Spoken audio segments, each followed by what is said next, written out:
Bonjour, donc aujourd'hui je vais vous parler de mon processus de création par rapport à mon texte de 1000 mots que j'ai écrit dans le cadre du cours Initiation à la création littéraire à l'Université Laval. Donc mon texte de 1000 mots s'intitule L'aliéné. Donc au début, je me suis vraiment questionnée à savoir qu'est-ce que j'allais écrire là, étant donné qu'on n'avait pas de sujet précis ni de contraintes. Plusieurs, peut-être que ça les freine là, dans leur processus de création d'avoir un sujet précis et d'avoir des contraintes, mais moi, ça m'aide particulièrement là, à ne pas avoir le syndrome de la page blanche. Donc, j'ai eu quand même une certaine difficulté à choisir là, ce dont j'allais parler. Mais suite à ce qui s'est passé, là, les événements du 31 octobre dans le Vieux-Québec et aussi le fait que la santé mentale est un sujet qui me touche particulièrement étant donné qu'il y en a dans ma famille, c'est un sujet que je souhaitais développer.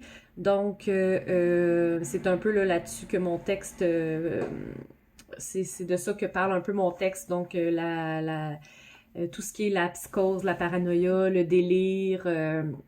Alors, j'ai vraiment créé un texte plus sur le suspense. Donc, je suis vraiment une fille qui adore tout ce qui est suspense, horreur, science-fiction, ces choses-là. Donc, j'ai voulu vraiment y aller de ce côté-là, créer une ambiance assez mystérieuse, une ambiance c'est ça, de psychose et de doute. Et mes collègues m'ont souligné que j'avais très bien réussi cette partie. Donc, mon texte se passe, c'est une relation patient et docteur qui se passe dans une chambre d'hôpital.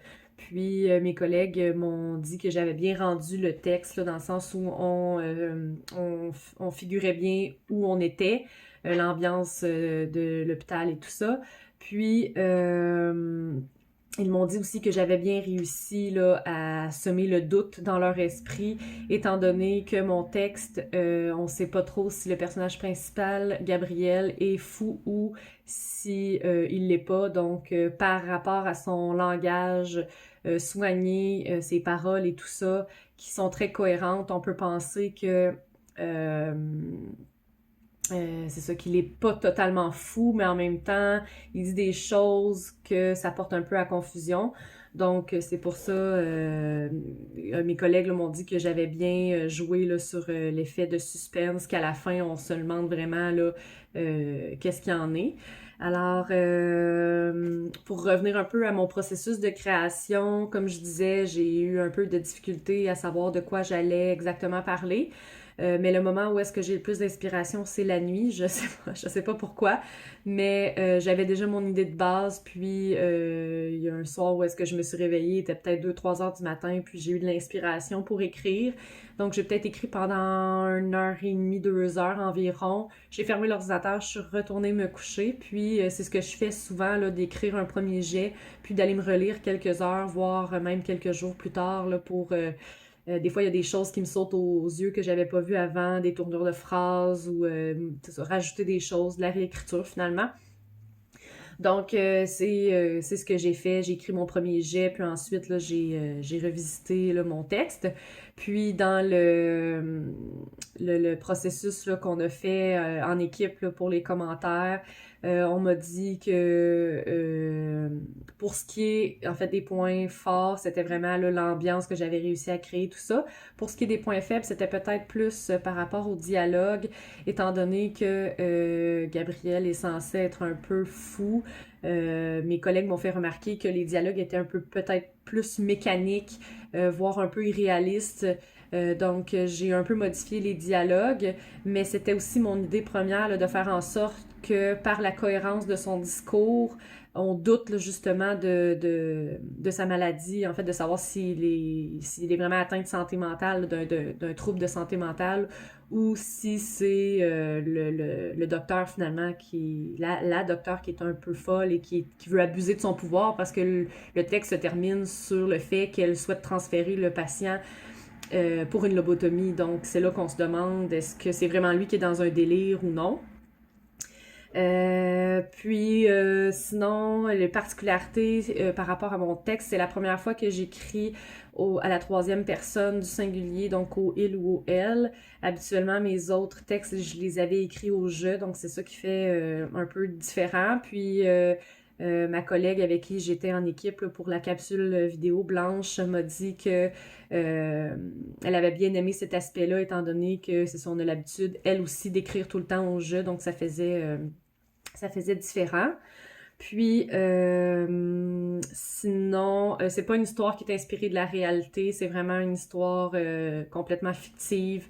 Oui, c'est parti d'un sujet qui me touche, de la la maladie mentale que j'ai dans ma famille, mais c'est pas une histoire là, dont j'ai été témoin, ni une histoire que j'ai vécue.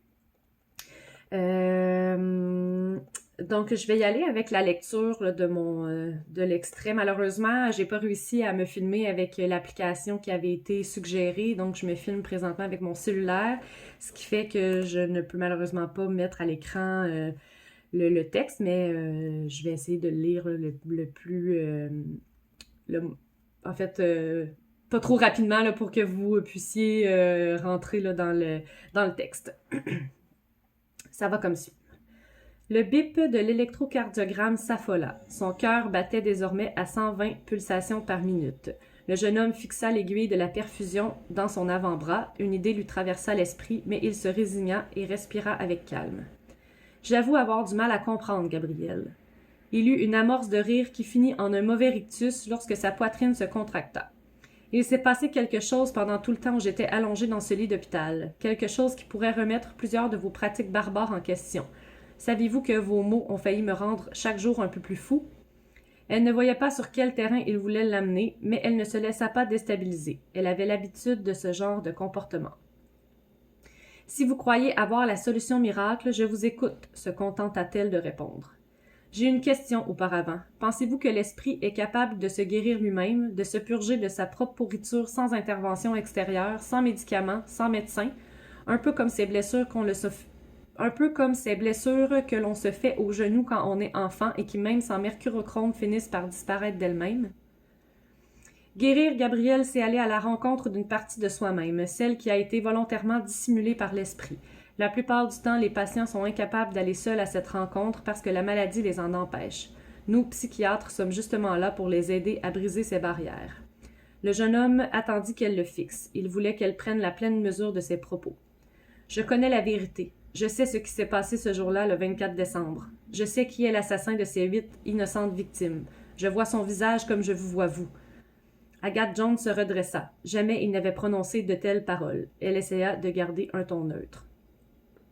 Donc voilà pour la partie de mon texte.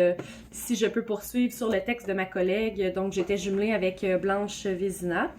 Pour ce qui est de son texte, malheureusement, si je peux commencer, le petit bémol, c'est qu'il n'y a pas de titre à son texte. Lorsqu'on a discuté ensemble, elle m'a dit qu'elle avait l'habitude d'écrire des textes qui étaient plus... en fait, les 3 textes qu'elle avait écrits auparavant étaient plus sombres, mystérieux. Elle avait abordé... ses collègues lui avaient fait remarquer que dans tous ses textes, elle abordait le thème de la mort. Donc, elle a voulu sortir de ça, puis écrire dans un style complètement différent. Puis, elle m'a dit que elle suivait des cours de littérature jeunesse. Alors, un cours, en fait, de littérature jeunesse cette session-ci, et c'est ce qui l'a inspiré à écrire son texte de 1000 mots. Donc, si je peux parler des points faibles, c'est vraiment par rapport à l'écriture. Donc, on voit que c'est un texte qui est écrit vraiment plus pour les adolescents. Donc, de ce côté-là, elle a quand même bien réussi sa mission. Mais pour un public cible qui est un peu... En fait, son public cible, c'est les adolescents. Et moi, je suis pas vraiment une adolescente. Donc, c'est sûr que l'histoire m'a un peu moins accrochée.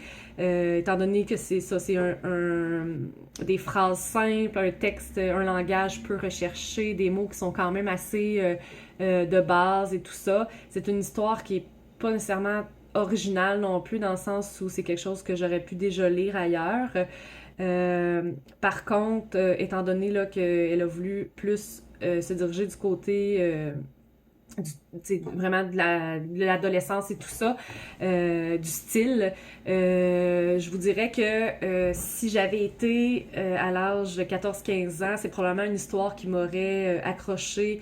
C'est probablement un texte que j'aurais aimé lire, dans le sens où quand j'étais adolescente, j'étais vraiment portée plus vers tout ce qui est les romans d'amour, c'est ça, de déchirure amoureuse et de peine, de tristesse et tout ça par rapport à l'amour. Donc, c'est vraiment un texte là, qui m'aurait accroché. Donc, pour ça, je lui lève mon chapeau, dans le sens où si c'est ça qu'elle a voulu vraiment faire, se diriger vers la littérature jeunesse. Elle écrit très bien là, pour ce type de littérature.